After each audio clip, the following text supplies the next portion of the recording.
Na huko nasikiliza matangazo yetu kutoka Baraka One TV, ikiwa ni saa 9 saa za Afrika ya Kati, saa 10 majira Afrika Mashariki. Mimi ni ndugu yako the one and only town DJP Rajab Akili Kabonga, na siku peke yangu niko na ndugu yangu hapa Roger Seko Rafael. Karibu.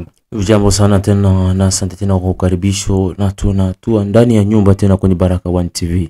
Yes, nafikiri mko wengi ambao mko nasikiza matangazo yetu kutoka Australia, Canada, USA, Australia pamoja na East Africa, Europe na wote ambao kwa maeneo ya Afrika ya Kusini. Ili kwa kwanza kupata habari zetu za moto kila siku, like pia subscribe Baraka One TV. Tuko pia Facebook pamoja na TikTok, like na follow page zetu na hivyo utakuwa kwanza kuwa unapata habari zetu kila wakati. Katika vitu ambavyo tutakwenda kujadili leo, tuna vitu vikubwa vinne, na katika hivi vitu vikubwa vinne tutaanza moja kwa moja na swala la vikosi vipi vya jeshi la Burundi kuingia maeneo ya Shabunda pamoja na Walungu, licha ya ile ambayo tunazungumza mara mingi ya M23 kutaka kushawishi serikali ya Burundi waweze kuondoa vikosi vyao ili wapate nafasi ya kupigana dhidi ya wazalendo na FARDC. Jua najua kwamba FARDC ni yao iko korompi, wataishinda kwa urahisi. So hii swali limekuwa liko na mtizamo tofauti. Na jambo la pili pia, kuna mwanajeshi wa M23 Mugabo, ni colonel wa major, ni colonel wa zamani wa jeshi la taifa FARDC ambaye alikuwa ndani ya M23. Ameweza kujisalimisha na hivyo kuahidi mambo mengi makubwa, tutakwenda kuzungumzia hilo. Na tofauti na hapo pia, mapigano ambayo yamefanyika kote kuanzia Nord Kivu yote, ma territoire presque zote za Nord Kivu pamoja na Sud Kivu. Hizi zimekuwa ziko na upekee kwa sababu zinatupa ushindi. Na pia mwisho tutamalizia kuhusiana na swala la chama cha Vitali Kamere. Waziri Emeboji ni waziri wa ulinzi sasa hivi, anahusika na masuala ya industry ya viwanda. Waziri wa viwanda Emeboji amejiuzulu waziri ili akimbilie kuwa president wa Assembly. Ndio mtazamo wake huo. Kisha wakaburudisha utarudia kule. So haya mambo ndio tutakwenda kuyazungumza siku hii ya leo. So na wakaribisheni wote ndugu jamaa na marafiki ambao mko mnatusikiliza, Kizabi Ayeba, Ejide Kizenga Tembele na wengine wote ambao mko nasikiliza Baraka One TV. So karibuni sana.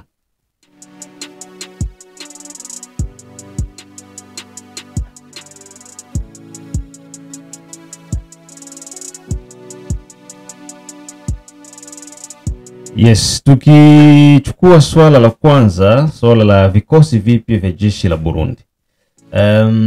Juzi kati M23 walituma wajumbe wao kwenda Burundi kwenda kuonana na rais wa Burundi, Evariste Ndayishimiye. Na walikuwa wanaenda kulalamika. Wanasema bwana, sisi tusinye pact za no nini, inaitwa no nini? Tuingie kwa Kiswahili. Makubaliano ya kutokuvamiana. Ndio. Non aggression. Ndio. So sisi tukiingia Uvira, si M23. Ndio. Hatutavamia Burundi.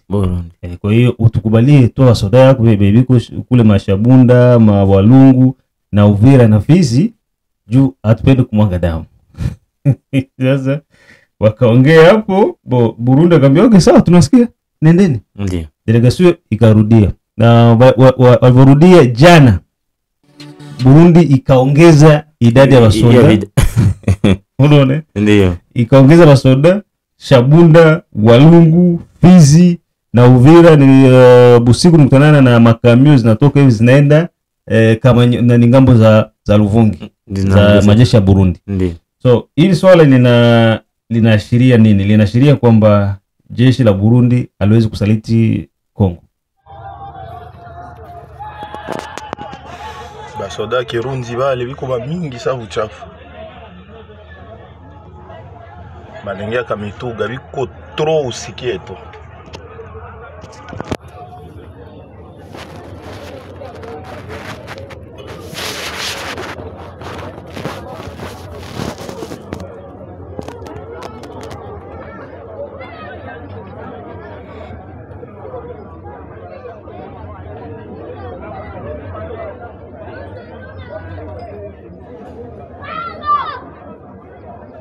nakumbuka kwa enregistre nyuma banaingia hawezi kosa hata make viko mingi sawali Kamituga saa injo banaingia.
Biko tro usikie tu hawezi kosa hata wanaingia hawezi kosa hata ma 700 soldat naingia sai biko mingi sabu chafu watu wanatokea wapi ili inaashiria kwamba wanakamatia vita hivi kwamba ni masuala ambayo inaweza ikawakosi nao vile vile. Kwa sababu ikiwa kama Uvira inaweza kamatika basi Burundi wao hii ni unafiki ambao M23 imefanya. Ni sawa sawa ni kusawa kusema kwamba paka kamsaidia panya ndio hiyo unafiki wa M23 jifanya. Sidhani kwamba M23 kwa sababu wengi sana muli ni Watusi. Na unajua kwamba wao wanatizamia vile vile kuivamia Burundi na itakuwa guerre regionale.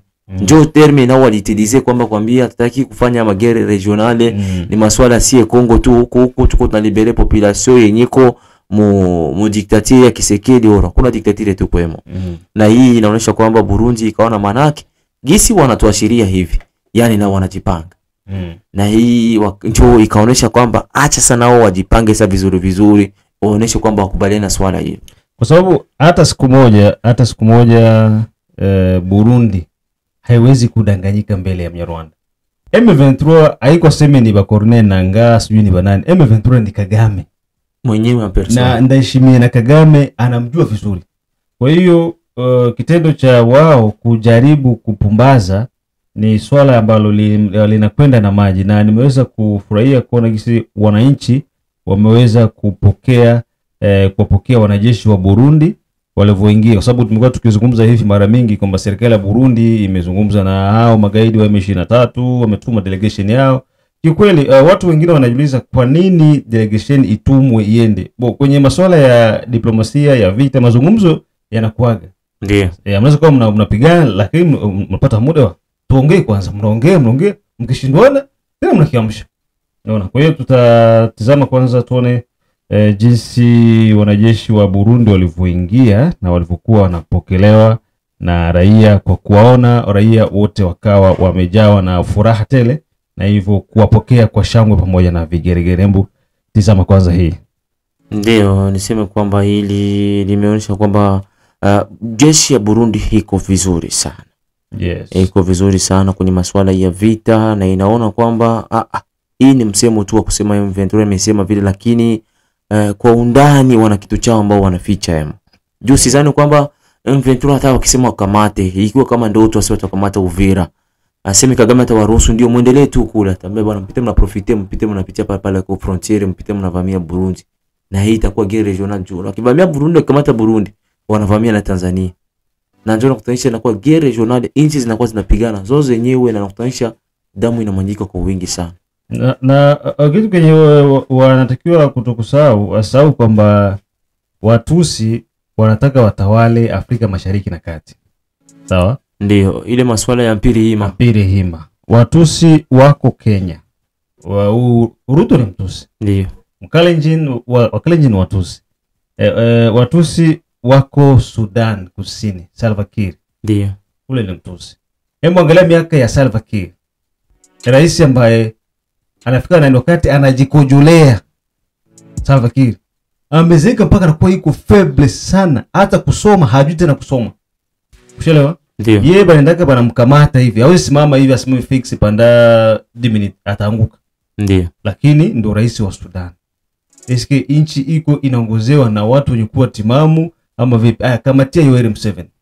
Yoweri Kaguta Museveni, nani habari zilizopo kwamba hivi ameshakuwa iko hospitalini, manake iko mukoma. Muda wote anaweza kaenda. Na wale ndo wazee ambao wanavuruga hii Afrika Mashariki. Na ukiangalia meme logique yenye alikuwa nayo na njoo wenyewe ameachia mtoto wake Yoweri Kainerugaba.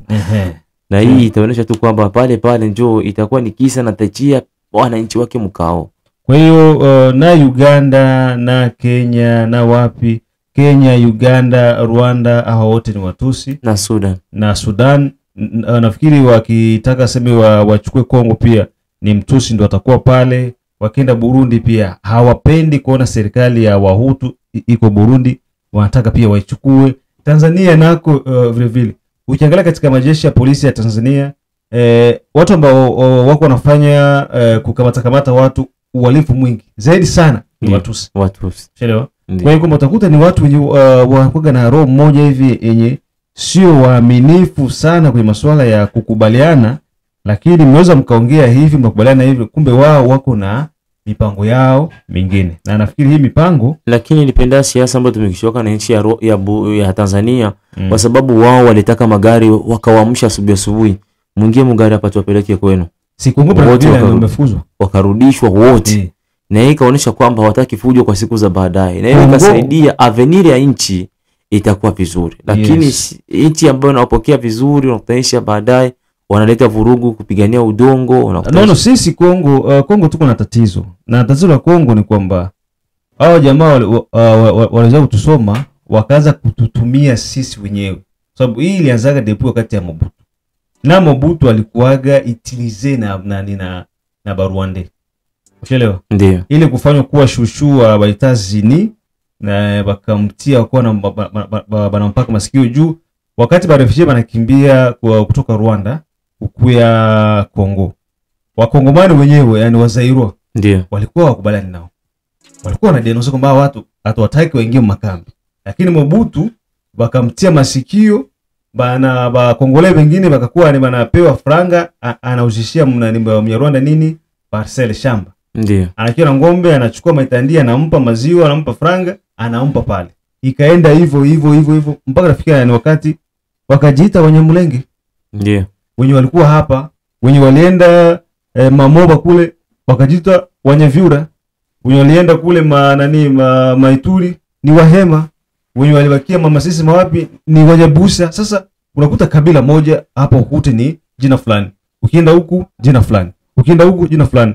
Hiyo yote ni mipango yenye ilipangwa na walikuwa wako na malengo yao yenye iko bien determine. Na ndio maana sie pia Kongo ilitakiwa tuweze kuwa makini tokea mwanzo, lakini pole kulingana na wakati ambao uko unaenda tunaenda tunabadilisha. Na nafikiri serikali ya Burundi ilitakuwa iko pamoja na sisi na itasimama na sisi licha ya yoyote ambayo yanaweza kutokea. Kongo ikianguka na Burundi nayo pia inaanguka. Sababu sio watu hawaaminiki hata kidogo.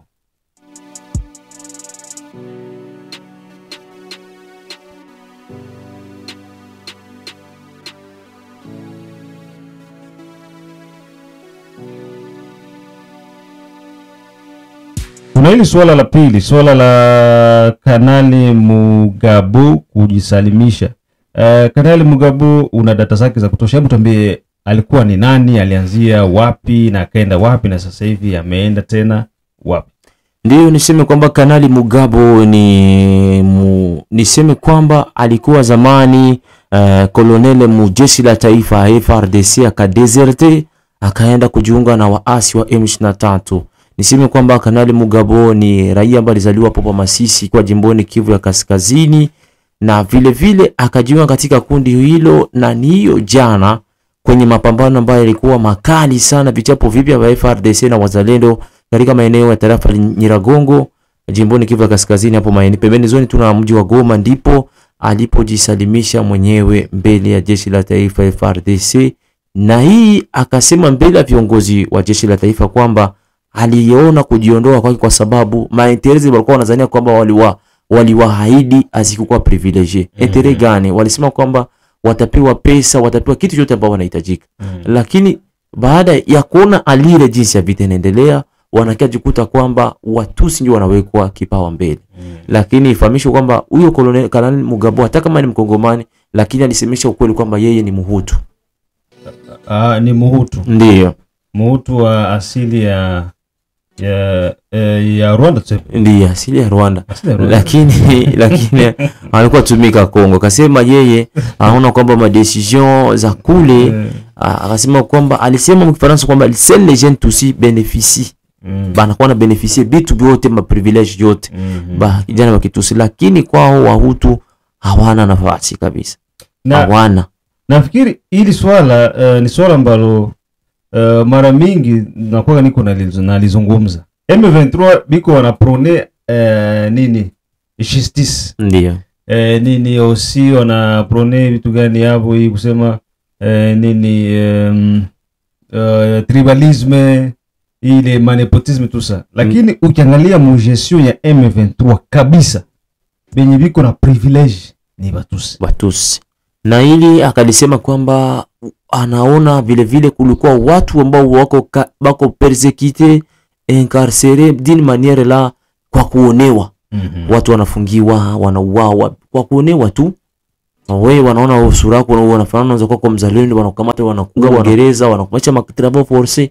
Ile kitu unakutosha kwamba hata kwamba yeye ni Muhutu wa asili ya Rwanda, lakini anakuwa na ile utu kama vile mwanadamu na uchungu. Akasema hii masuala haikunyamazia.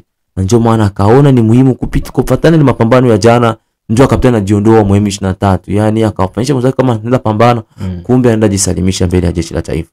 Na ndio akasema kwamba yeye kwake anaahidi kwamba atatumika sambamba na FARDC kwa sababu ni alipewa formation mbele kabla hajakuwa kanali, kwa sababu ile titre kwa colonel alitoshaka ndio jeshi la taifa FARDC. Akatoka nayo iko bien formé, na akasema kwamba atasaidiana na jeshi la taifa ili kupambana na huyu adui ambaye kwa upande wake alimdanganya sana kwa siku za kutosha. Lakini aussi hapo tunatakiwa pia tuwe tunajifunza mambo mengi. Ndiyo. Wakati yeye alikuwa yuko kanali, aliingia mujeshi la FARDC, siwazi kama alikuwa recruté. Atakuwa kanali, aliingia ile wakati ya mixage. Ndiyo. Na kama ni mixage, alikuwa ngambo ya RCD ama CNDP. Ndiyo. Ushelewa? Ndiyo. Sasa na wale wote wa CNDP na ma RCD ndio wale wenye walikuwa tena wanatoka mu FARDC wanaenda kujiunga na Matwigwaneo na ma M23. Unaona? Ndiyo. Hao wote wakina Sultani Makenga, nani wakina nani huyu mwe alikufaga huko milima makanika. Ndiyo. Hao wote wakina Sematama ndiyo. Na wengine wote wengi walikuwa ndani ya FARDC, lakini waliingia mu FARDC kutokea mu marebelio. Unaona? Sasa hii kitu inakuwa iko na tatizo, na iko na tatizo nini kilimfanyaga yeye aingie mu FARDC, atoke mu rebelio aingie mu FARDC, tena kutoka mu FARDC kwenda ku rebelio. Na anatoka ku rebelio tena arudia mu FARDC. Tena atoka tena arudie ku FARDC. Eske benya alikimbiaga mu FARDC bishaisha? Ndio hayo ni swala la kujiuliza. Ushona? Ndio. Leo anarudia tena. Bila mwenye alikimbiaga. Juu anasema banatubagua sie Bahutu. Sie Batusi. Eske ubaguzi ishaisha mu FARDC? Unaona? Na ukiangalia komandema ya mingi mu FARDC ya Kunor na Sud Kivu, 49% Kunor Kivu ilikuwa ni Batusi. Ndio. 38% Sud Kivu ilikuwa ni Batusi. Ushelewa? Ndio.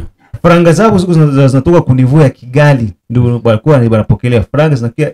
Hakuna siku ofisiali wa Mtusi iko na kosa salari zake. Bahutu wa Kongole biko nasibiri na bapati franga. Ndio. Kwa hiyo ndio ile mimi nilikuwa napendekeza ile wakati kusema kwamba ili tupate arme yenye iko forte na tupate bapolisi wenye biko na nguvu, pia inatakiwa kwanza kuwa na bafunga. Huyu gisa alikuja hivyo Mugabo ni wa kukamata kwanza, anakula kamba, anatia pembeni juu ku deserter kwanza mu arme ni infraction. Ndio. Kwa sio mtu akuachia. Infraction juu inakuwa ni infraction ambayo wanaitaka fuite devant l'ennemi. Infraction. Na perte de munition. Kwanza iko na infraction kwanza, ule ni wa kukamata, lakini kwa sasa hivi labda wanaweza kwanza kumwachia kwanza. Ndio, na ile inaweza kusaidia juu wanamtumia juu ya kupana ma information ziko za mzuri. Kisha baadaye atakula kamba. Ndio. Niseme kupitia mapigano mapya hiyo jana hapo maeneo ya tarafa Nyiragongo imesaidia na kuonyesha kwamba FARDC kwa bidii determine na wazalendo, na ikasaidia matokeo ikawa ni watu 38 militaire wa kote ya M23 walijisalimisha mbele ya jeshi la taifa FARDC na wazalendo. Hii ikaonyesha kwamba wazalendo na FARDC wako vizuri na wako bien determine kufuatana na mapigano hayo mapya maeneo ya tarafa ya Nyiragongo. Ya katika haya mapigano ya Nyiragongo, tuchukulie mapigano ya Nyiragongo, mapigano ya Kibumba, Masisi, Ruchuru, yote sasa na Walikale vile. Na Walikale. Yote kiujumla. Na pia ndege za FARDC zilipiga tena jana. Ndio zimepiga. Hii kabisa ni habari ambazo zilihakikishwa na Meja Dieudonné Kasereka ambaye ni msemaji wa region militaire ya 34e region militaire. Ndio. Zilipiga tena na zikapiga tena nani izine ya Tuangiza tena. Ndio. Zikabombarde. Zikafunika vizuri. Kuna watu walipigana buchibuchi. Ndio. Hii ni habari ambayo kweli watu wanaipata kwenye mitandao lakini ni ya kweli. Mai ndio sasa unasikia mai ndio hii. Hii imesemekana kwamba baada kuona mapambano maeneo ya huko maeneo ya Kale na Ruchuru kwamba watu waliona kwamba mapambano isiyo tu ya silaha lakini vile tutumikishe masortilege ya wababu, ma pratique ancestrale ya kutumikisha uchawi. Vijana wametokea wengi kabisa ambao hesabu bado haijajulikana kwa sababu tunafanya utafiti tujue idadi ili tukupe habari zinakamilika kwenye Baraka1 TV. Na ikasemekana vijana hao walikuja hawana manguo hivi uchibuchi. Ile naona wanaweka mapicha yulu ni vitambala kanwale tu wanaweka mbele. Na wale vijana walikuja na wanakuja na maimbo mikono na mikuki na mishali. Ndio. Wale vijana wako napigana njo mapori. Hawako napigana msantre vile mpori. Yani M23 akishakutana na mpori kujui iko naona ile vichapo hii mavio de chasse iko anapiga muvile inayua kwenye ina malokalize. Lakini mpori watajua juu miti inafunika. Wakasema sasa vijana wao wanatumikisha madawa au wanawakimbiza mle mpori juu kikimbia pori akishakutana na pori mle watapenda au kukimbilia mjini na njoo mavio de chasse na malizia. M23 nabo hii siku abiko naenda mpori. Ndio hawaendi tena. Hawaendi mpori. Bingo na shamba mwingine wanajua kibazalendo biko mwiyo pori hapo yule abataenda banashia hapo mwingine pale kimya. Ndio unaona, na hiyo inaonyesha kwamba ni pratique yenye inakuwaka natumikishiwa na Wambuti. Jo sizani kwamba tangu vita vianzie Wambuti wanapigana maeneo yote ambayo unasikia wewe tukiutajia kila siku tukuzungumzia kwamba Wambuti walipigana, wanapigana kina bunduki ama risasi yote ya moto. Wanapigana na mishali na wanapigana wana manguo. Wanapana vile mbwashetu ule mavitambala ba mweusi juu wanapigana bila manguo. Na wale vijana wa kule Nord Kivu walipratike ile pratique juu kuona kwamba il faut kuwapiga adui hadi mpori. Kuonyesha kwamba tuko vizuri na maeneo ya pori. Na ndio kutosha M23 inapoteza kila siku inapoteza watu. Hao watu licha ya kupoteza kila siku lakini hawachoki kwenda. Na wenye wako wanapoteza maisha mara mingi. Tuko tunaambiana ukweli. Ndio. Ni wale vijana wetu. Ushelewa? Ndio. Baadhi ya vijana wetu na wale vijana wa Kihutu kutoka Rwanda. Ndio. Ni Wanyarwanda ndio wako ndani ya RDF, lakini RDF iko inagawanyika mara mbili. Ndio. Kuna kwa ile RDF ya Batusi. Ndio. Sawa?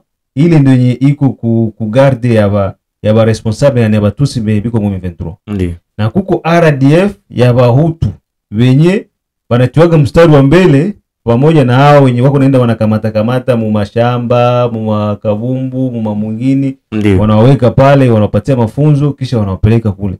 Kuko mtu moya, kuko rescapé moya wa hii mabitu ya M23 alikuwa anasimulia gisi walipewa mafunzo wakaenda ndio wakafundishwa kule ti. Sasa anajikuta meme logique tu na Mugabo. Gisi biko naambia watu na gisi wako wanaambiwa haiko ndio wenye biko inafanyika. Watu wako wanakula on dirait que akikula saa hizi hana espoir tena ya kula saa nyingine. Niseme kwamba hii masuala Mugabo inaleta utata kidogo juu habari zingine zilisemekana kwamba Mugabo alikuwa shakuwa na confiance ya kabambi sana na M23 kwa sababu kujisalimisha kwake mbele ya jeshi la taifa alikuja na vifaa vya kivita.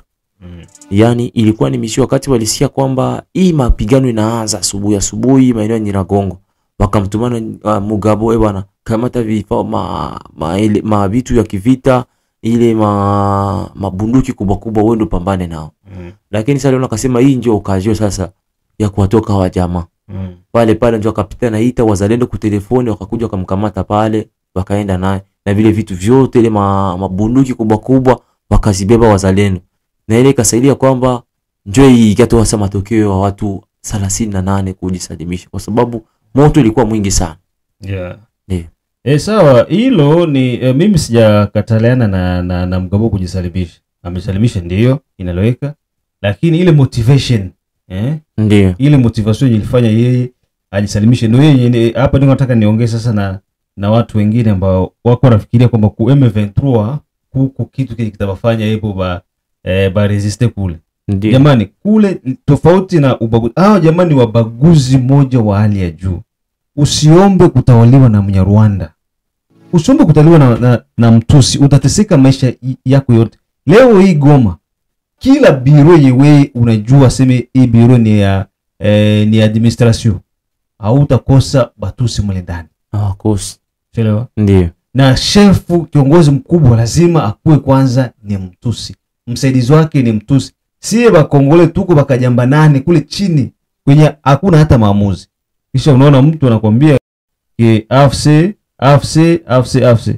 Shauri yenu kwa wote ambao wako najiunga na AFC, kitakachowapata nafikiri kila mtu atabeba msalaba wake yeye mwenyewe. Yeah. So tukiachana na swala la mapambano kote tuzungumzie kuna hili swala la ENC. Kuna nini kwa upande wa ENC na kuna Emeboji? Niseme kwamba Emeboji Sangara ambaye ni mzaliwa wa Kivu, maeneo ya Bukavu hapo, ambaye alikuwa député national eli wa maeneo ya Bukavu kule, na vile akawa kunu gouvernement hii ya Sumino kama ya tatu kama ya pili hivi. Akakuwa nommé juu alikuwa ministre wa budget, mais hivi ashakuwa ministre wa industrie. Na wakati aliwekwa pale hapa siku zilizopita habari zimezunguka na zilikuwa za kweli kwamba Vital Kamerhe aliondoka katika wazifa wake, alidemissione, aliondolewa kwenye wazifa wake. Na baada ya hapo ndipo hiyo jana kwa mshangao zaidi wanabunge waliona demission ya Emeboji Sangara kutoka kwa ule wazifa wake kama waziri ambaye anashika na masuala ya industry. Na wakati alidemissione akasema kwamba atapostile kuwa president wa Assemblée nationale. Lakini plénière Assemblée nationale ikakonvoke plénière ya urgence leo hii, yani muda tunaozungumza plénière iko katika mazungumzo kuzungumzia ile swala. Na wakasema point à l'ordre du jour, maana mimi nitakazungumzia kwa siku ya leo. Watazungumzia pointi ya kureintegrer, kumrudisha katika wazifa wake Emeboji Sangara. Ndio. Yani hiyo kwake imekula kabisa. Wamwambia watamrudisha kwenye wazifa wake. Sasa kama mtu anajiuzulu kuna haja ya kumrudisha? Niseme kwamba unajua kwamba utawala una masuala yake na una mambo yake. Na wenda watati kumtoa pale na wanaona kwamba anafaa zaidi na wenda ile posti sibakie vile. Unaweza eski mawaziri wanakosekana? Wakosekana. Wewe sasa pale kumbe Roger ukiwa kwenda ni waziri wa viwanda utakataa? Siwezi nikakataa Sasa yeye ni nani tu mtu ashademisione anajiachia zake Wenda wameona kwamba anafaa pa kwa hiyo na wazifa na wakaona juu ukiandika lettre de mission inaweza kubaliwa sababu ile kataliwe. Ndio natokana na viongozi ambao wenyewe walikuweka pale. Na lettre de mission si unaandika unapeleka kwa premier ministre. Premier ministre ndiye Sumino. Sasa yeye alipokea. Habari zilikuwa alipokea lakini bado hajatoa maamuzi. Labda yatoka rasmi. Ndio. Na hii inaonyesha kwamba hawataki wampoteze kwa ile post. Ile force yetu pale. na kama ulivyosikia walikuwa habari zilikuwa zinasirikilia kwenye mitandao kwamba inatakiwa tu Presidence ya Assemblée Nationale kutokana na mtoto wa Sud Kivu. Ikuwe Nord Kivu, ikuwe tu parti est. Na hii wanaangalia nani wenyewe wako na pouvoir, wako na si Bitakwira kwa pale. Bitakwira ipo. Ndio Bitakwira ipo, Claude Misare ipo. Tuseme kwamba Alexis Kisaro na wazifa, tuseme kwamba nani wengi huko bwana Furungute yuko pale, ule deputy wetu wa Marasta. Ndio. Ni msemaji mzuri sana, ni wa Nord Kivu. Ndio nani? Jean Baptiste Kasekwa. Kasekwa Furungute anaitwa Furungute. Na vile vile hata nani Amini Kabaka yuko pale. Kuna wadepite wengi sana ambao wanaweza kama tele wazifa, lakini huenda kwa wanaona wakifanya vile wanaweza poteza kitu kikubwa. Na kitu kingine ikuwa na jouer na mageopolitiki mabitu gani, hii inakuwa inaharibisha nchi sana kabisa. Kusema mpaka mtoto wa fasi fulani ndo akamate kitu fulani mwasabu, hapana.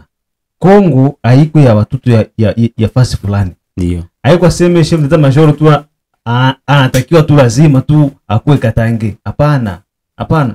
Hii vitu inabidi vikufe kwamba mtu raisi iko na uwezo wa kuchagua mtu hata akinomea watu wa familia yake wote sawa, kama tu anafanya kazi yenye inastahili, ile inaleta maendeleo katika nchi. Inatosha bwana. Hebu tumalizie neno lako la mwisho la kufungia maana sasa zinatoka. Langu la mwisho isipokuwa tu huzunika na picha ambayo nimeona mtandaoni ya nani ya Mike Tyson kumweka Rais Felix Tshisekedi mkono kama vile jamaa lake. Wewe una Trump yuko na kusana na watu wanakumbatiana sasa rafiki. Ndio hii kabisa imestisha wengi, nimezua gumzo mtandaoni kwamba hii problema ya Kongole. Ndio. Hii problema eske Rais Felix haiko mtu. Ni mtu. Tyson naye haiko mtu. Ni mtu. Na Kenya utajua hapo boss, sisemi kwa nini mbaya. Tyson iko na valeri kubwa kimataifa kushinda Felix. Kutokana na nchi yake ya Marekani. Kwa sababu alishaleta trofea nyingi sana za kupigana ngumi. Pale tu umuguse tu Mike Tyson, apotee tu 30 minutes mkisasa. Uone gisi anani armée américaine itashuka nani mkisasa. Sasa reseno anakipotelea nani Marekani mtafanya. Tutafanya na sisi tutareaje. Hakuna kitu. Tyson pale ana represent Trump. Unaona? Ndio. Kwa hiyo akimshika rais vile ni kawaida. Ni kawaida. Niseme kwamba shukrani, na ni hapa ndipo kabisa mimi langu linachia nukta. Shukrani kwa wote. Kwa hiyo mimi nimalizie hapo kwa kusema tu kwamba Bakongomani ifiki wakati vitu vingine tuko tunaviona tunaviachia. Kongole hawezi ona kitu akose kukomante. Watu bakutufanya biko na maile biko mingi, kila Kongole iko na akili, kila Kongomani ni engineer, ni maso. Wa Faransa walisema hivi hatusenyera tutonere, lakini kama ni president ilifo unamweka memra juu, hawezi niambia kwamba juu uko na pesa nyingi sana na unakontesa sana kuinchi njoo kwa nivo. Mimi sizungumzii pesa ama nini. Tukisema tu kwamba ngoja tuweze zingine dakika mbili hapo. Ndio. Tukisema tu kwamba swala la Valeri Felix en tant que président iko na Valeri kubwa kwa Kongole. Ndio. Na iko même Valeri Junior ni president na Trump. Sawa. Lakini compare sasa Felix Tshisekedi president wetu na Mike Tyson. Sawa? Ndio. Tuseme mwa watu wawili watoke waende sehemu. Sawa? Ndio. Kisha Felix apotee. Uone reaction ya Bakongole itakuwa hai. Na reaction ya Amerika sa Mike Tyson anapotea itakuwa. Wa Amerika watareagire sana juu wanakonte sana kwa na si vile vile tunaweza tukareagire juu tunakonte sana kwa Amerika, un citoyen américain. Ndio. Sawa? Ana cheo chochote tu. Citoyen tu yote tu. Ndio. Asikiliki aseme alipotea Uvira. Amerika mwe balimuua Uvira. Uone ma reaction za Amerika. Hizi zitakuwa. Kama aseme alipigwa risasi na kundi la wazalendo ama alipigwa risasi na soda wa FRDC. Ule soda atakamata na atakuwa kondane pale. Mewe Kongole ni kuangalia jinsi juu kila nchi inakamata umakini wake. Pouvoir si tuko ba distrait. Ba UI. Maneno mingi tunaona vile Kenya iko natufanyia hapo. Mwe reaction ya gouvernement Hakuna. Ndio. Mimi kuna Etazini pale. Hivyo. Kwa hiyo juzi Etazini ilituma B50 pembeni ya Venezuela. Hiyo na watu ni Maduro tu afanye tu rien. Kwa hiyo achana na Marekani wale. So mimi nashukuru sana, mengine tukutane majira ya saa 12 ambako tutakuwa kuna Roger Seko Rafael kwenye mitazamo yetu. Chao chao.